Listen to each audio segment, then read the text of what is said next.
All right, folks, we've got a good one here coming at you today. My man Ely Delaney and myself, we just wrapped up this recording of today's podcast. And I wanted to come in here, give you a little brief intro. Eli is a great dude. You're going to learn a lot about him, a lot about some of the things that we're both passionate about when it comes to business, software, and also one of my coolest and favorite topics, which is archery. For those of you who don't know, I've been into archery and hunting for a very long time. And it's something that, unfortunately, when I moved from New York to Dallas, I kind of let go. Eli mentions that as well in this podcast episode. But it's one of those passions that I've had that it's time for me to go back and get involved in. The only holdup I have right now is letting my left arm heal up a little bit more from this past surgery I had in October, which was to repair a torn bicep tendon that I ruptured while deadlifting. So once I get that thing healed up and back into a little bit better position, I'm going to hit the archery range and get back involved, which I'm really excited about. But before I go any further, I want to take this time. I want to mention a couple of things to you guys. For those of you who've been longtime listeners, you'll notice that I'm never over here promoting my stuff, saying you got to come buy my shit, come sign up for Step It Up Academy. Like, I don't do any of that, right? I want to produce this show and give you the best value possible so that you can take this information and then go apply it to your life or your business. At the same point in time, I also want to ask a couple of favors of you because I do this for free, right? And one of those things is if you got value from the show, if you liked it, do me a favor and go and send this out and share it with others so they can get some inside information as well. And if you're interested in learning more about how Step It Up Academy or myself can help you, real simple, just shoot me an email. It's thomas@stepitupacademy.com. And my first name is spelled Thomas, thomas@stepitupacademy.com. If you guys have any questions, you want to reach out, have a conversation, see if we're the right fit to work with each other, help grow and scale yourself and your business, I'd be more than happy to have that combo with you. Just shoot me an email. Let's connect. If not, you can always find me on the socials. The best way to find me on the socials or any place is connectwiththomas.com. That'll pull up a landing page that has the links to all of my personal information, and you can find me on Facebook, Instagram, TikTok, LinkedIn, all those favorite places. With that being said, I appreciate you for taking the time and listening to the show, and have a great day. All right, and welcome back to the Step It Up Entrepreneur Podcast. Your host, Tomas Keenan, coming at you guys today from the home office. I've got a guest here, Mr. Ely Delaney, and I met this gentleman, it's probably 2 months, maybe 2.5 months ago at this point. I went into a local networking meetup, like in-person networking meetup. And if you know anything about me, I don't do that shit ever. Mm-hmm. And it's kind of funny. I show up and I have a couple of brief conversations with some people there, and they're really not going anywhere. Eli walks in a bit late. He shows up fashionably late. And we wind up having a conversation, and we find out that we're both nerds. It's like, oh, okay, cool, something in common. We start talking about software, processes, and emails, and this software, that one, and all this cool shit you can do in this other new fandangled thing over here that we're both excited about. And the conversation went on, and it wasn't like pulling teeth, and it was a good, enjoyable talk. And I said, hey, Eli, next week or tomorrow, I forget what it was, maybe a couple days later, like I have an event going on myself here in Dallas. And like, I would love you to just, if you're available, come and hang out and sit in on it and I don't know, get something from it, make connections. Like I'm not asking you for $1. I just want your presence in the room. And he's like, well, I can't make it the first day, but I'm going to try to make it the second. And sure enough, you showed up, sir. And, our relationship has kind of grown and fostered. We've had several conversations since then. And through these conversations, like this is how things work. And I want people here to take the note from business wise, right? You have conversations, real, authentic, know, like, and trust is built, right? Mm-hmm. Those three pieces needed for a sale, know, like, and trust. We also find commonalities between us. Not only do we like the nerd side of things, right? But we also find out that you and I both have a passion for archery. Now, my passion for archery is different than your passion for archery, but that's fine too. With that being said, I want to touch on all those topics on today's episode, but I also want to welcome you to the show and want to give you a minute to just give a brief background of who you are, what you do, and what services you provide for your clients. All right. Well, thank you very much, my friend. I appreciate it. I do remember it was a Tuesday evening, and the reason I was late because something got screwed up on the freeway. So it took me a half an hour longer than it was supposed to. But yes, it was a Tuesday, and then your event was on Friday. I was already booked on Thursday, so I couldn't cancel all that stuff. And I think if I don't know if you remember, but I apologize multiple times for the fact that I wish I could have been there on Thursday, because it was such a good time. So thank you for having me. Yes, you and I have had several amazing conversations, and seriously, that is what life is about. From a business standpoint, I'm an automation guy. I'm an early on automation guy. I know you and I have that in common too. Used to both do a lot of work in a piece of software that was confusing as all hell.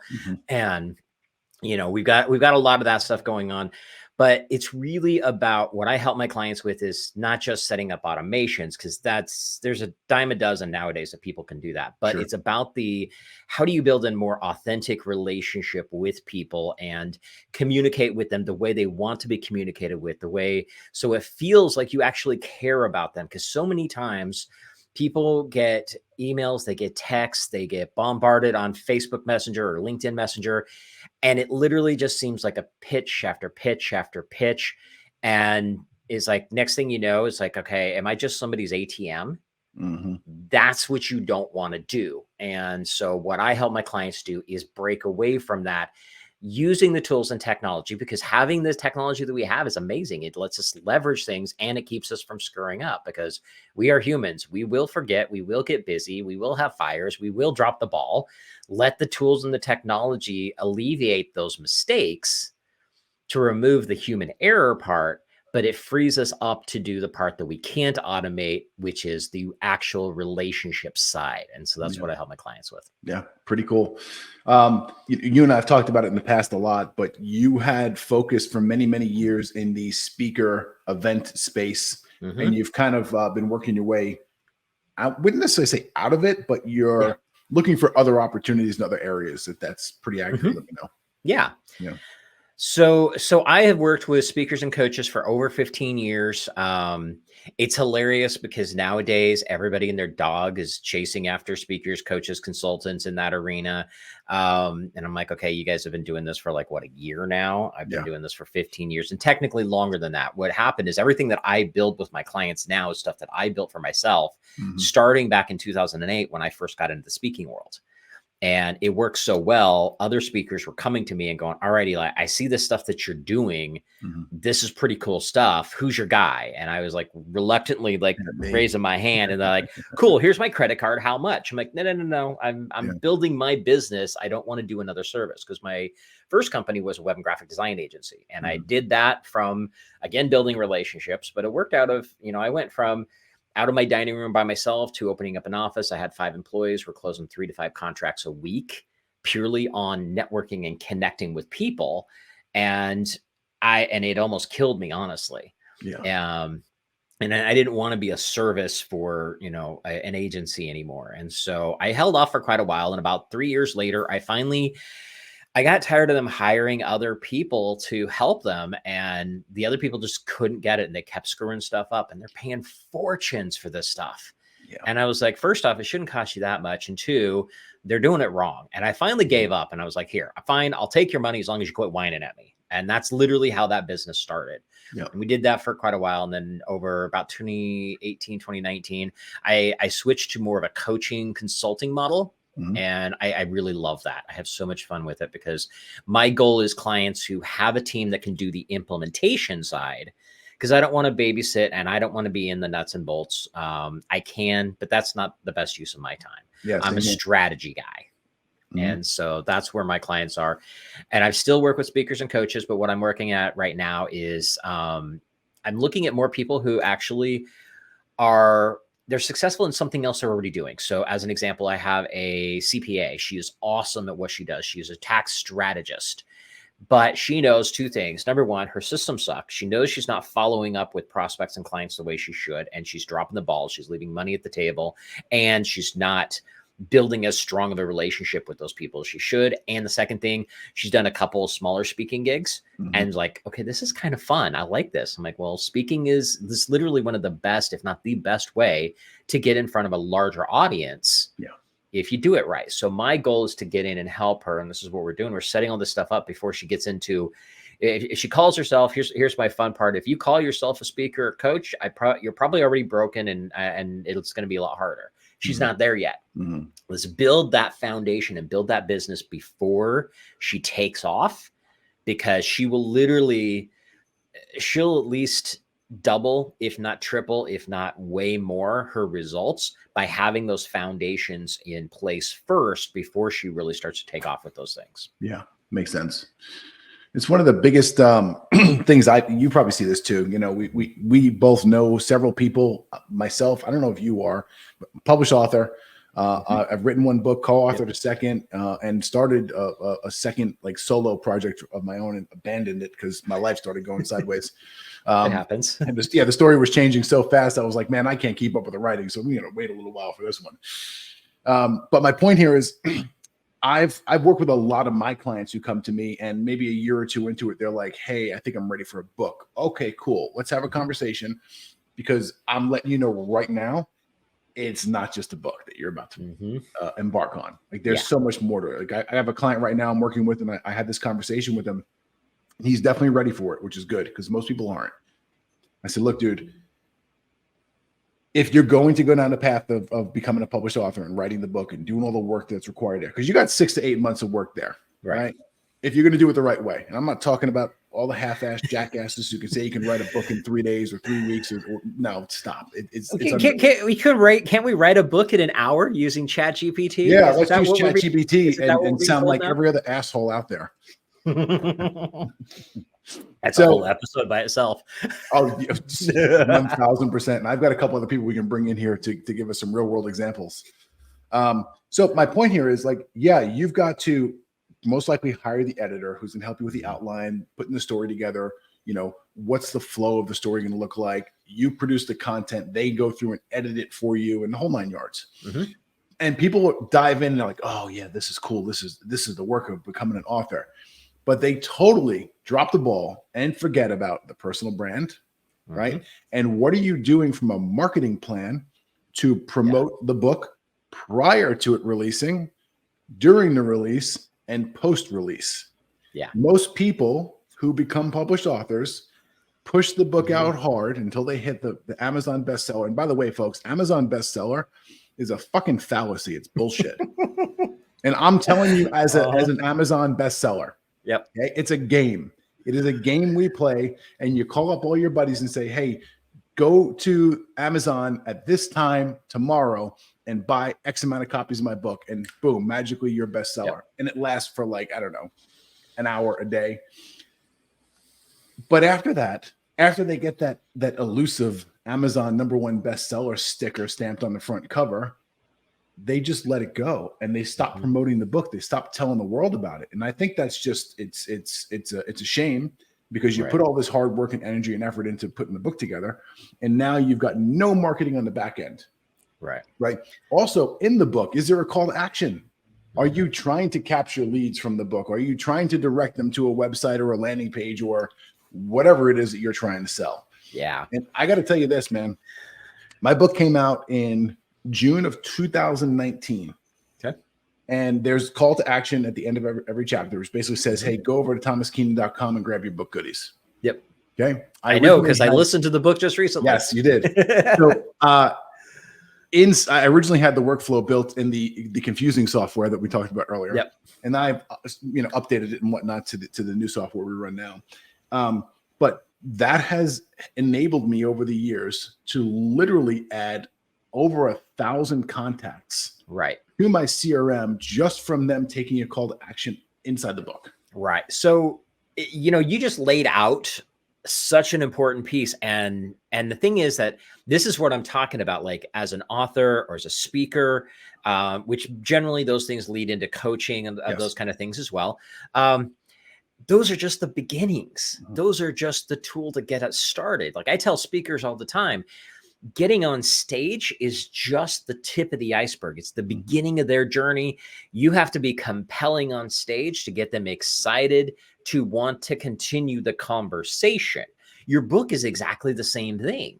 And that's where most people drop the ball, is the follow-up afterwards, which is, that's where my stuff comes into play. It's like, I'm not your traffic guy. I'm like, how do you do amazing magic with that traffic? Yep. And if you've got a book out there, that is the goal of the book is not to sell the book.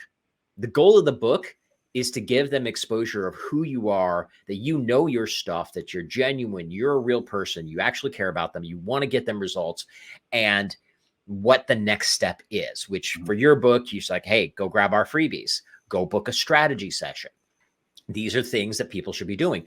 Now, that is, once you do that, then you have to create this entire journey with people of, you know, if somebody books a call with you, what does that look like? Because most people, they'll go set up their Calendly or whatever system they're using. And I personally do not like Calendly, not because I think it's a bad software. I think it's because most people don't set it up, and I wish they would educate their people to set it up properly. Because saying, okay, you're booked and nothing else, that's boring. It's cold. It feels like an email that came from a doctor's office. Nobody wants those. Nobody likes those. Yeah.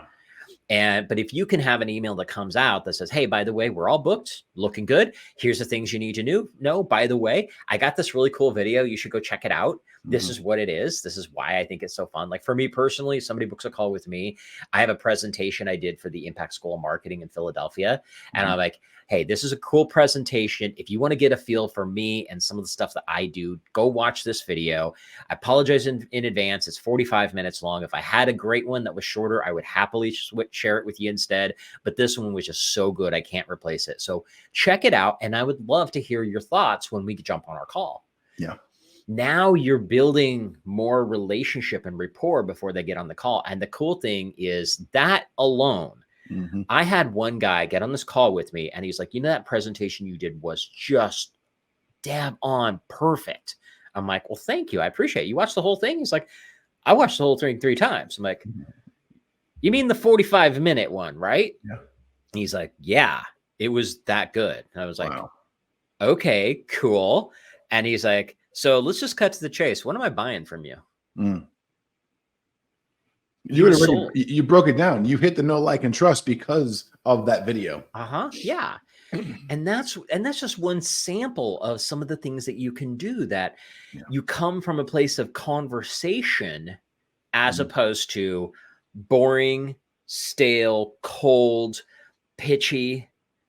Come from a place of conversation. I mean, if you were to open up Gmail and just send an email to a friend, you're just going to say, hey there, how's it going? What's new and exciting? Here's something cool I thought you might like. But then when you talk to your prospects, you say, here's this amazing thing, and you have to look at it today, and you can only look at it today because it's going to go away tomorrow. And it's like, no, you lose the personality to it. And that's where magic happens, is when you can change that, when you can get people to actually look forward to anything you send to them because they feel like you just wrote it to them, and you have that conversation. And this is whether it's an email, this is whether it's a text message, whether it's a message on Facebook. I mean, I spend most of my time when it comes to social media. I spend most of my time in Facebook Messenger, not Facebook, in Facebook Messenger, having just conversations with people. Yeah. And that's what makes the difference. And your book is the same thing. Is your book, or you're speaking on stage, or you're getting on podcast, whatever it is, build the lead magnet, whatever that is, to get them to come and want to talk to you and to be part of your world, to come play in your sandbox. But then you got to make sure that you give them some cool toys to play with, and that they feel welcome. And when you do that, it changes the entire game. Yeah. So a couple things here. You have to know their pain points or their struggles, and you have to basically touch on them through the conversation, through the book, speaking on stage, through the email. And if you can do that, in my opinion, in my experience, you become very relatable to that person you're trying to sell something to. Right. And the kicker with it is, and this is something I wrote about this just recently, about we come from a place of, some people try to come from a place of the ego where they are, I'm the expert, therefore come, bow at my feet kind of mentality. No, it's like, you know what? Hey, you know what? Here's something that's kind of cool. I've used this with my clients. Check it out. See if it works for you. Let me know. Yeah. You see how the conversation is very different. Yeah. You're speaking to them as an equal, not as a superior. Yeah. And that's a big one, because I'm a big advocate that we are experts. We're damn good at what we do. You know, Yeah. I'm the best at what I do, but that doesn't make me better than you. That makes me better at this thing than you. And that there's very distinct difference in that, Oh, yeah. that language and that mindset. And when you shift that, people will become attracted to you because they feel comfortable with you. They feel like you actually want to have a conversation with them and you're approachable. Because if you're not approachable, they're not gonna actually get to that point of truly being able to like and trust you. Yep. I get it. I want to switch gears here, but sort of stay on the same topic. All right. One of the challenges that I find with most entrepreneurs, small business owners, I find this, whether it's their main squeeze, their bread and butter stuff that they're doing, or if they're taking on this new project because they want to get into the speaking, the coaching, the book writing, is overload. It's like, okay, I've got this system over here. I know it has all of these capabilities. I don't know what to go attack and actually make functional first. Do I get the email campaign set up first? Do I get my texting set up? Do I get my calendar links built? Do I get my link tree built? What do I do first? Right. Because it's like, and if you're new to it, right, especially like you and I, we're both high level users. If you're new to it, you can go on this deep dive into high level for free on YouTube, literally for weeks, and not watch the same videos. Oh, months, easy. Yeah. Yeah. And they're all fantastic. It's fantastic information. It's like, oh, wow, that's really cool. I didn't know this thing could do that. I did that because I'm weird. And I like to learn things. You're a nerd like me, so I get it. Yeah. But like, for someone who is unsure, who's never done this before, where do they start? Okay. So yeah, that's really easy. The first thing you need to look at, I have a program, and if we want to share it, I can get you the link and we can put it in the show notes. What I call the ROI project sheet is like, what do you need to do? What are your projects? What are your possible things to work on?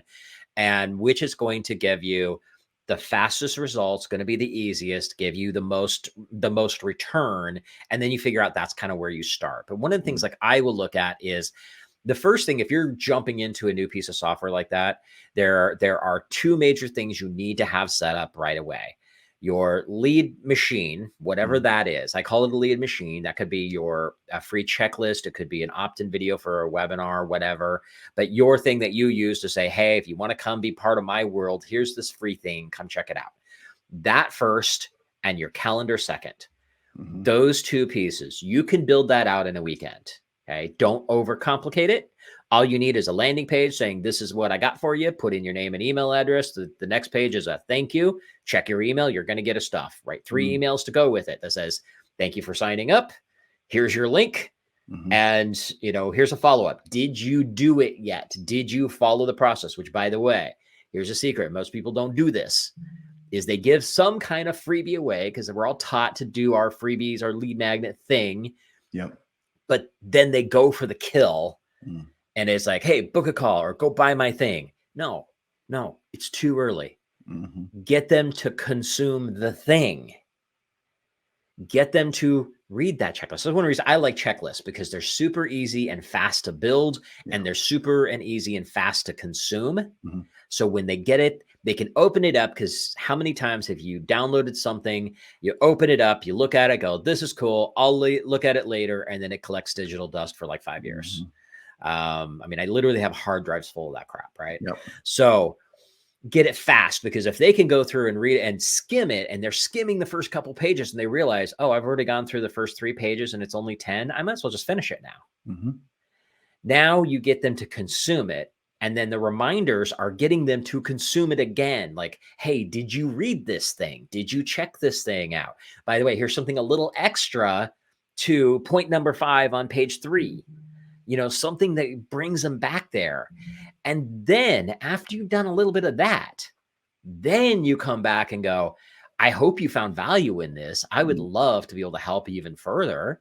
How about we jump on a call? And that's where you can get into your discovery calls, your strategy sessions, whatever you want to call them. And I'm giving you this because this is a This is kind of a flow that a lot of people getting in the coaching consulting world, this is kind of how they do it. That's the process, but you've got to space it out a little bit. Don't be going for the juggler right away. Get them. I mean, it's like cooking a frog. Do it at a small pace. You're not, and I don't like the analogy, but it's a fitting one, that it is, you get it, go at a slow pace, because they're going to feel more entrenched with you, as opposed to, whoa, wait a minute, what's going on? And then they jump away. And so that's where you can do that. And so literally you're setting up your freebie and your calendar. You could do that in a weekend. You can do that in 2 days, start to finish, from nothing in 2 days. Start with that. Then pick another piece. Like, here's a great example, is like, you mentioned High Levels as a system both of us are using.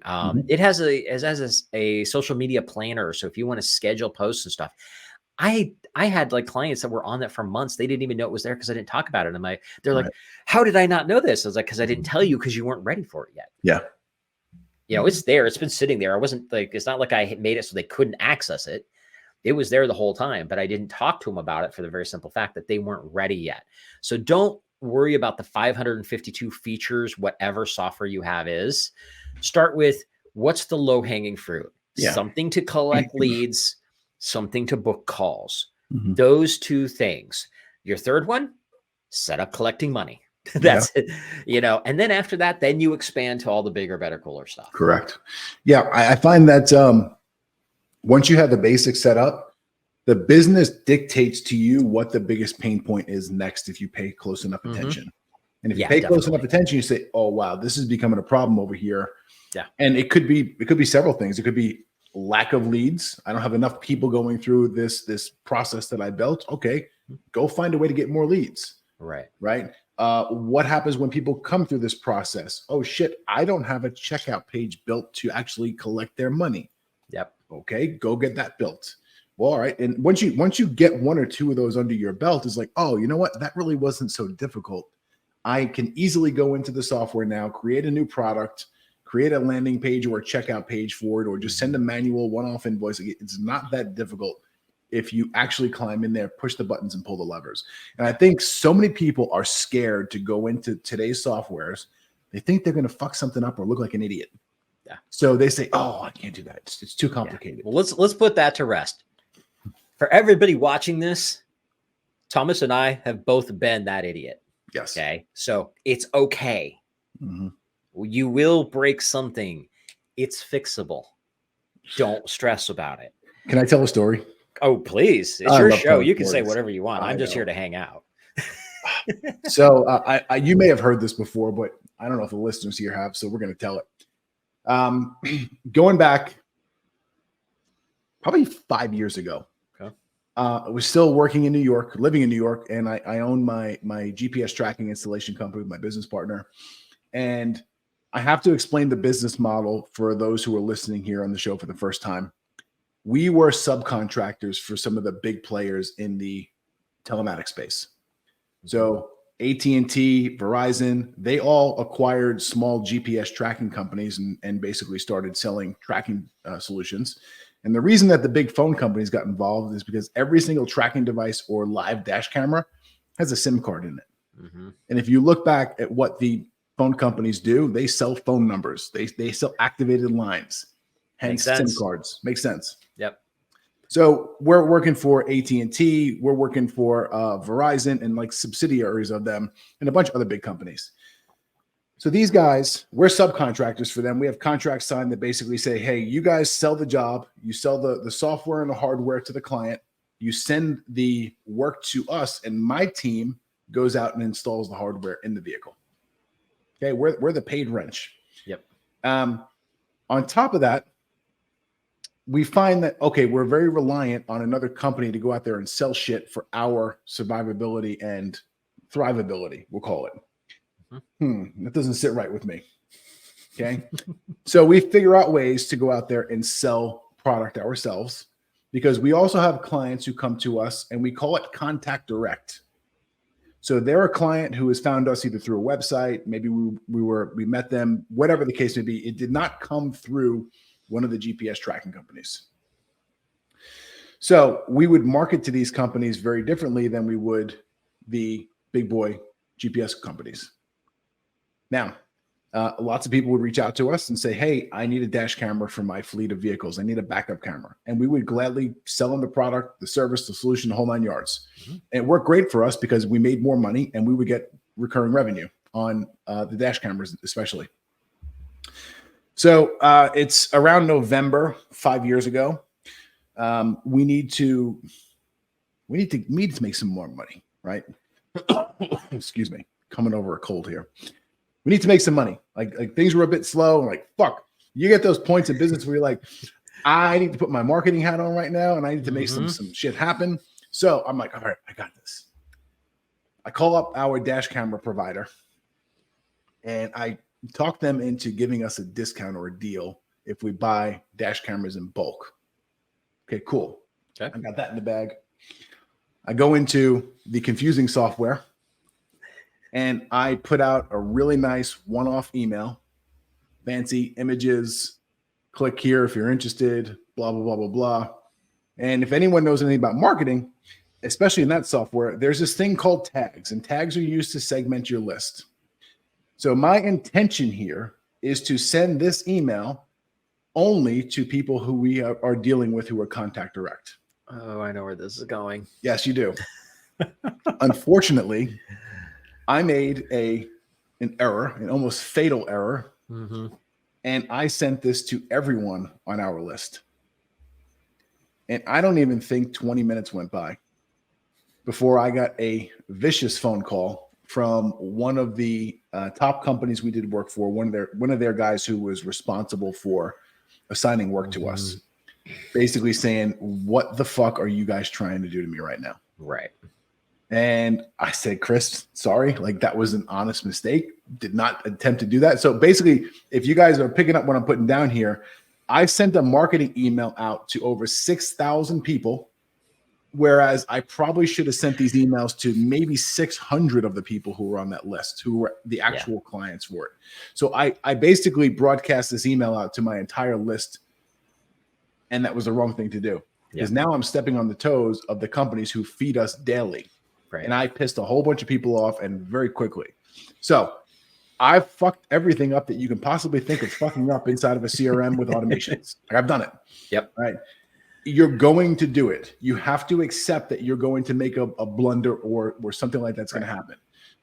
One of my favorite things is oftentimes I'll send an email out, and in there will be an error. Something's misspelled, or I put the wrong date, or fuck, I forgot to put this whole section of paragraph in there. Now I like to take that opportunity to call myself out and re-email the list a second time. Right. It was like, hey, I effed up the last email. Ha ha ha. Funny. Here's what I forgot. And now you have a second opportunity to get into their email inbox. Yeah. So if they saw one that came over, they may have said, worry about it later. Now the second one comes over and you're kind of pointing the finger and calling yourself out. That's going to get some people's attention. Now, and it's very good because yes, if you make a mistake, own up to it, apologize, move on, and you're right. It does give the opportunity to get in front of them a second time. Yeah. The one thing I will say, again, when we talk about authenticity, I know that some people use that as a tactic, like as a strategy. They'll accidentally screw something up so they can use a second email. If anybody ever tells you to do that, smack them across the head and say no. Yeah. If you make a mistake, mistakes happen. We are humans, but don't fake that stuff. And I'm just putting that out there because somebody's going to go, oh, well, if we can do it twice, then we might as well do that. No, because that hurts your reputation. Correct. But the reality is, things are going to happen, and you're going to have technology. I always tell my clients, like I get clients that are afraid of messing something up, or like I had a client one time, I was having a webinar, and she was getting ready to do her first webinar, and she was going to be doing it like 2 or 3 days later. And I had a webinar, and she went to go join it. And then we had power go out like 20 minutes into my presentation. Yeah. And this was back in the day. We didn't have a backup. Like I didn't have a backup on my phone as a hotspot or anything like that. That didn't exist back then. Yeah. And so there was nothing I could do. And by the time things got back up and running, you know, I had like everybody was gone. No, everybody Mhm. they're like, oh, well, I guess he's gone. Bye. And Yeah. I had a ton of people on that event. And she ends up emailing me. She was like, you know, you told me all the time that things are going to break, things are going to happen, and I need to Mhm. not stress about it. But I've been super worried about this. But then I'm really sorry, and I feel bad for saying this, but I'm kind of glad that it happened on your event because now Mhm. I see that it happens to even the experts. And I was Yes. like, yeah, it happens to all of us. You know, Yeah. technology will break. You know, Mhm. technology will make mistakes. We will make mistakes. Things Oh, yeah. happen. The kicker is not if it will, because the answer is when it When it will. will. It will, no question about it. Mhm. The thing you need to be thinking about is how do you roll with it? Mhm. That's the key. Yeah. You know, it's my favorite quote in the world is the problem is not the problem. The Mhm. problem is your attitude about the problem. Yeah. Any idea who said that one? No. Captain Jack Sparrow. Okay. Mhm. Oh, Favorite quote ever. yeah. And it really and it's a good solution for life. You know, that's how Sure. I live pretty much everything that I do. But when it comes to technology and setting up your systems, Mhm. I'm always telling people you got to figure out how to alleviate the problems. And this is where my specialty comes in with my clients is Mhm. I think about all the different possible outcomes and come up with solutions to bypass a lot of the problems as much as Yeah. possible. It's And forward I thinking. yeah, and that's one of my, I guess you call it one of my unique abilities is Yeah. that I can see those kind of projections of what could happen and how do we alleviate those. Yeah. But no, it's going to happen. So how do we roll with it? How do we respond to it in a way that is like, you know what? Hey, this happened. Sorry about that. Let's move on. Mhm. And then you recover as quickly as possible. I had another event forever ago where I was doing another webinar, and all of a sudden, I never did figure out what the problem was, but the software was not playing nice. I ended up calling in via phone, and I'm like, "Hey, sorry, there's not going to be slides. I don't know what's going on, but Mhm. we're still here, Yeah. and I still got a show to put on. I'm here for you." Mhm. And so we just did it via audio, and it went off fine. You know, it's like Yeah. you just have to be able to roll it with your feet and just go, "Okay, here's what we need to do to kind of fix things as best as possible." Yeah. No, it's not going to be perfect. There's no such thing as perfect. Yeah. Just have fun with it. And that's the key. Have fun with it. And Mhm. joke about it. It's like, you know what? Hey, this thing screwed up. Don't know what to do. Whatever. We'll just move on and we're going to make the best of what we got. Yeah. I'll give you a real world example outside of the software space where that happened to me. I fly to Salt Lake City Mhm. 2 summers ago. I'm due to speak at an event. I get there the evening before, go out to dinner, wake up the next morning, go to the gym, my whole morning routine. Everything's looking great. I walk into the room before it's open. Everything's set up. The staff is there. They're lining up, taking people in. I go upstairs, I change, and as I'm in the shower, all lights go out. Mhm. All right, no big deal. I finish getting dressed, head downstairs. All the lights are out in the entire hotel, not just my Yep. room, the whole entire hotel. Yep. Huh. All right. So, long story short, here we find out that someone hit a transformer or an electrical box in the underground parking garage and wiped out power to the entire hotel. Yep. This is not a quick fix. This event has already started. Mhm. Okay. So the guy who owned this company and ran the event, I gotta say, props to him and his team because they didn't miss a beat. They kept the show going, the event going, but they lost power. They had one single emergency light on the center of the ceiling that was lit that dimly illuminated the entire room. Right. They kept it going. They Yeah. still pushed the event on. They didn't stop. They kept the schedule on point. They had no AV.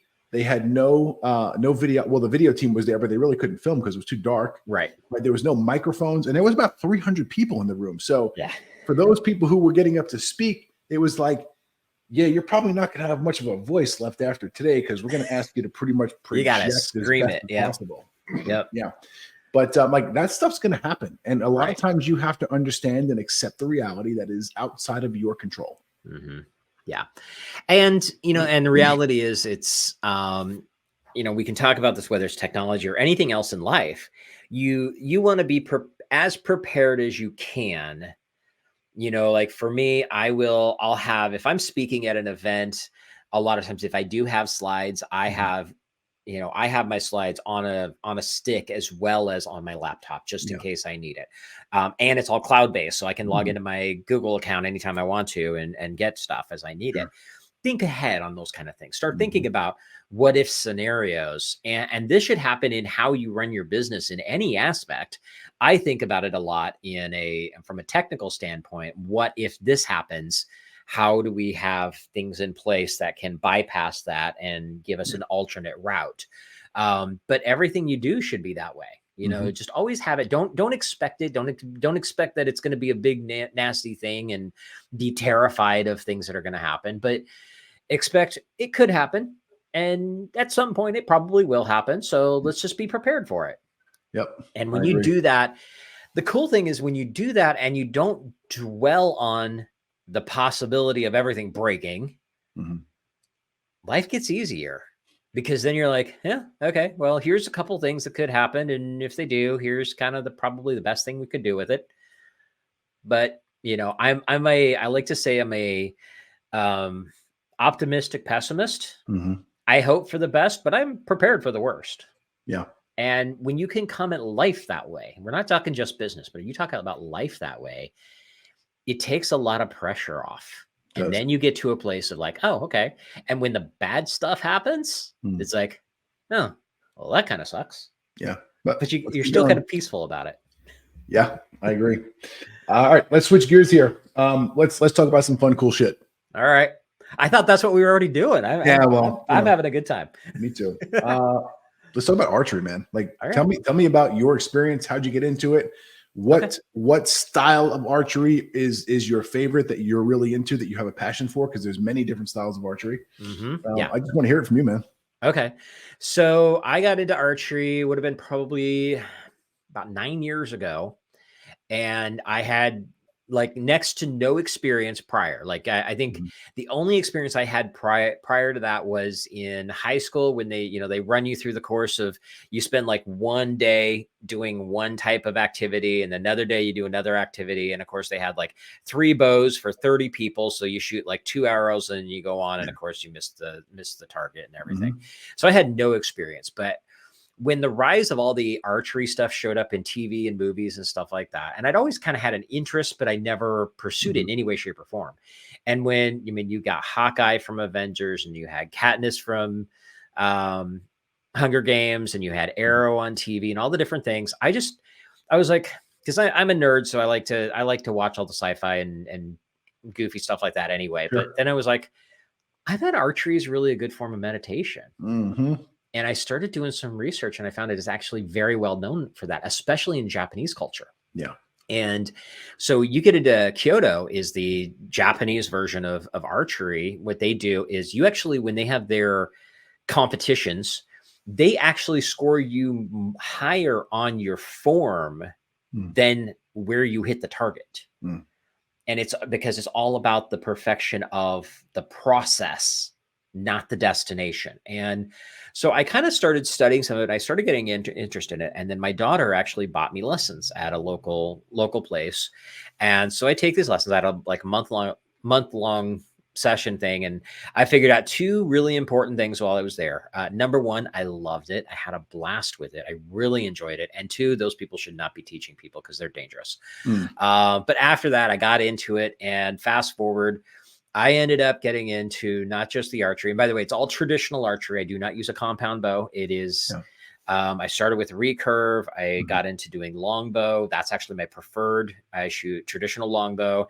I also got into horse archery, and I don't really ride a horse. I've only been on a horse a few times. I'm not a horse guy. But I started hanging out with a bunch of them and got really connected with them, had a blast with it. And because of all of that, I also started building strings for people. And right now, one thing a lot of people don't actually realize about me is a lot of the people in the horse archery community that compete professionally are using strings that I built for them. That's pretty cool. And so it's like, it's what I call my hobby business. It basically pays for my archery stuff.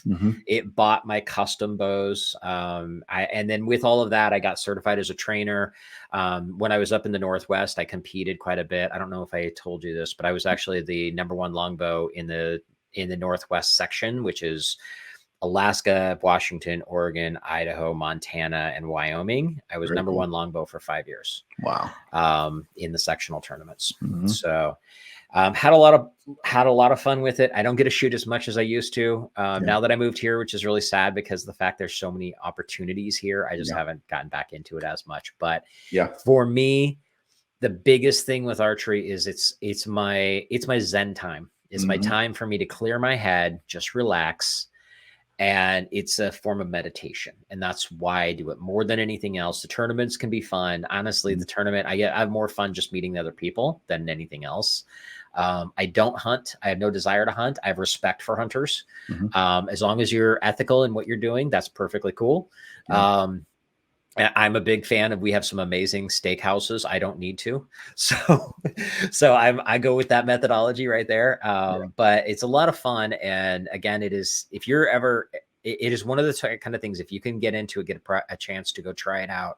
I highly recommend trying it out, and try it out with a traditional bow, which is a recurve or longbow, not a compound, because there's no fancy equipment. There's no sights or any of that kind of stuff. It's a stick and a string. And it is the most relaxing way to just let your mind go. And that's what I love about it. Yeah, it's pretty cool.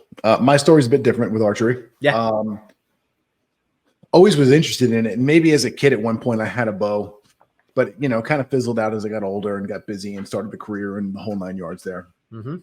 I get to about the age of 24, 25, and a buddy of mine, we decide that we want to try to go deer hunting. And his in-laws had just purchased a nice piece of property in upstate New York, not too far from where we were. All right, cool. So we go get licenses and we go buy all the shit that you're supposed to buy to go deer hunting and spend all this money. All right. And for, I don't know, 1, 2, 3 seasons, we realized that, oh, wow, the rifle season in upstate New York is only like 3 weeks long. So you spent all this money. He works for UPS. I've got my own business at the time. For us to go drop 3 weeks in the middle of a busy season for both of us is unrealistic. Right. So we wind up going up like 2 weekends for the entire year. Like, well, this is kind of dumb. And we know that there is a way to hunt on Long Island, but we don't know the regulations, the rules, and all that's behind it. Right. But we do know that if we get a bow license, we can hunt upstate from a much earlier point in the year. Yeah.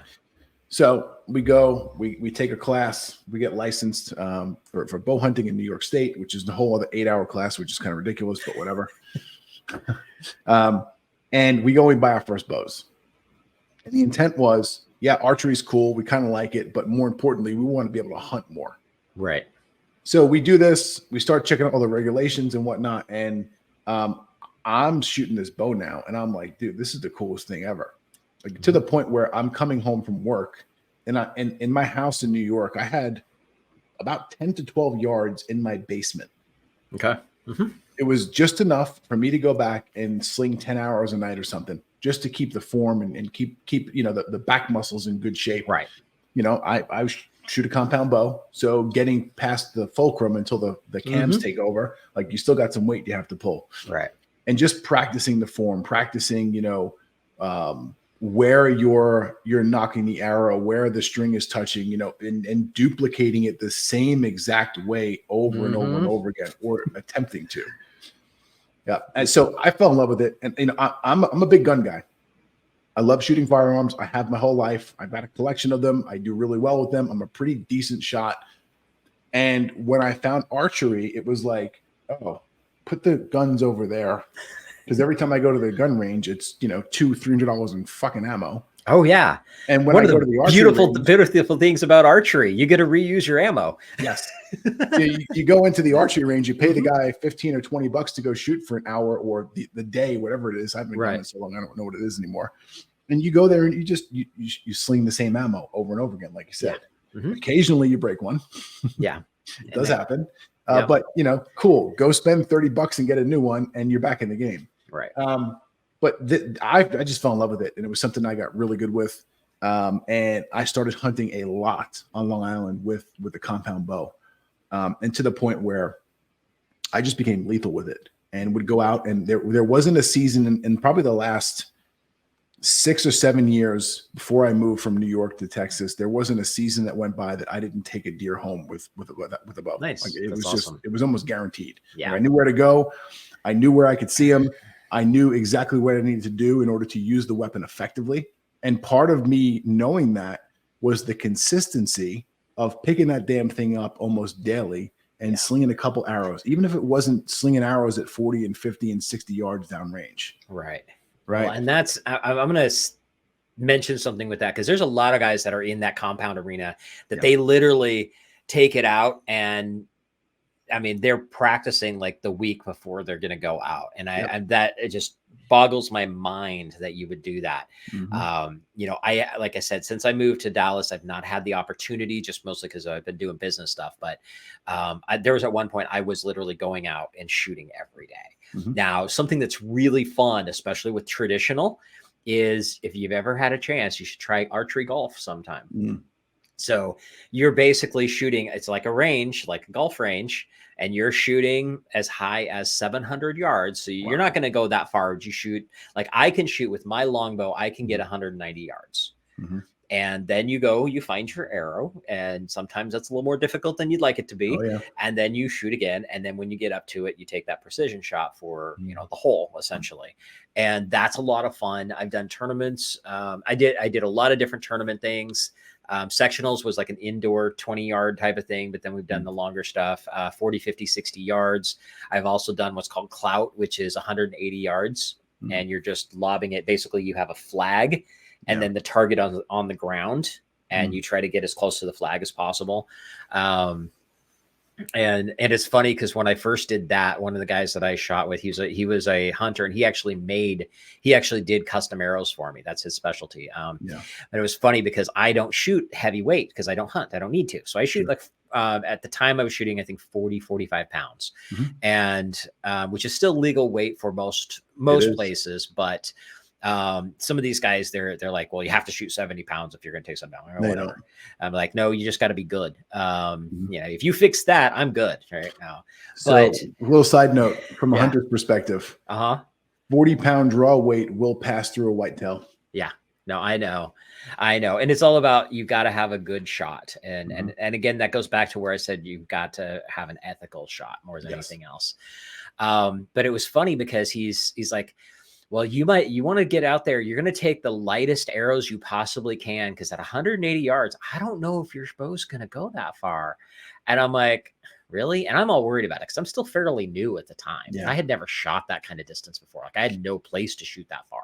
And I go out to this event, and it was out in the middle of nowhere, Browning, Oregon. And you basically have a line, and everybody shoots. They all shoot, 10 arrows, and then they walk the 180 yards and go figure out where their arrows are, pick them up, score them, all that kind of stuff. And it was funny, first few shots that I take, I'm trying, and I'm like, clear back, as far as the best, 45-degree angle I could get. And I get out there, and I'm like, well, where the hell are my arrows? And I couldn't find them. This was with my other bow before I had got this custom one built. And that one, I was shooting 210 yards with that bow. And I'm like, huh.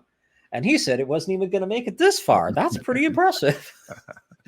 And this bow that I shoot now, it's a full custom. I mean, it was custom made for me. It is purple and silver. Nice.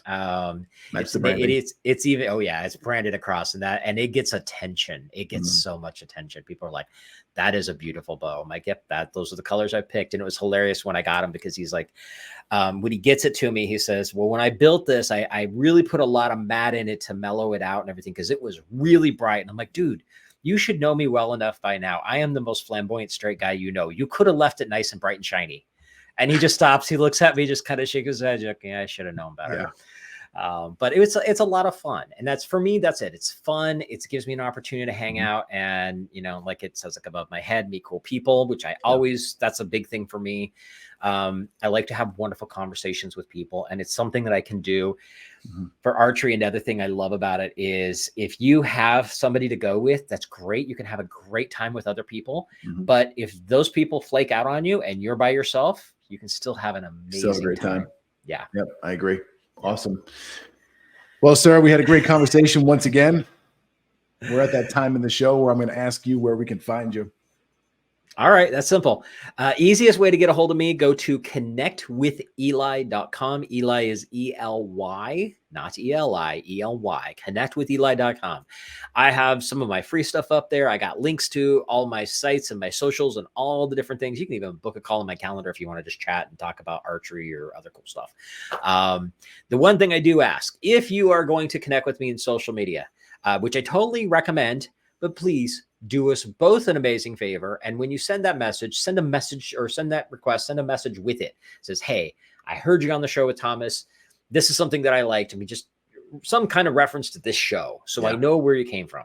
I get probably 10 friend requests on Facebook alone every day. And the people who send me a message to go with it are the ones that I take out, I pay attention to, and those I connect with almost immediately. Yeah, I agree with you. Do Solid that. advice. Yeah. And please reach out to me. If you got something cool to talk about, I love having cool conversations. Yeah. Sir, I appreciate your time here today as always. And I look forward to the next conversation. Awesome. Thank you, my friend. I appreciate you having me. Likewise. Thank you for tuning in to the Step It Up Entrepreneur Podcast. Make sure you head over to stepitupentrepreneur.com and make sure you subscribe so you never miss an episode of the Step It Up Entrepreneur Podcast.